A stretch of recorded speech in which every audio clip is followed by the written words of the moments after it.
Эркелешер эжең болсун, Сардашканга сеңдең болсун демекчи Жалал-Абад облусунун Базар Коргон районуна караштуу Чын Курулуш айылынын тургуну. Азыркы учурда Пенза шаарында эмгектенип жашап жаткан Абдраева Гүлшайырды 20 февраль 42 жаш Кырчын Курак өздүк майрамы менен куттуктайбыз. Жашооң дайыма ашып ташып турсун, жамандык эч жакындабай качып турсун.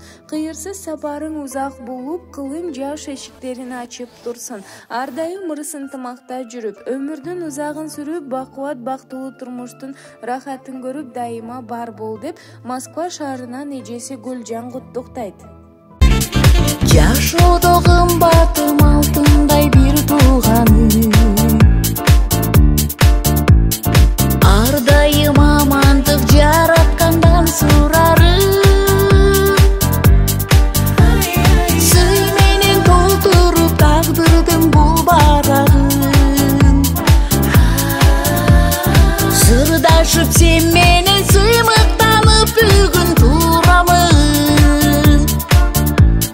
Бир тууганым деп сыйлаган сыймыгымсың сен менин, эжесиңди болуп өчпөсүн бир туугандай сезим.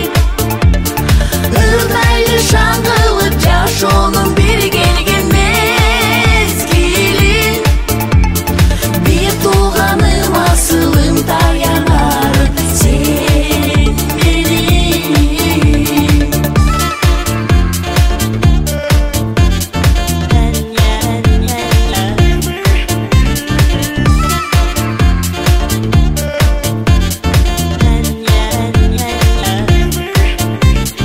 Эсимде эркелеп кичине болгон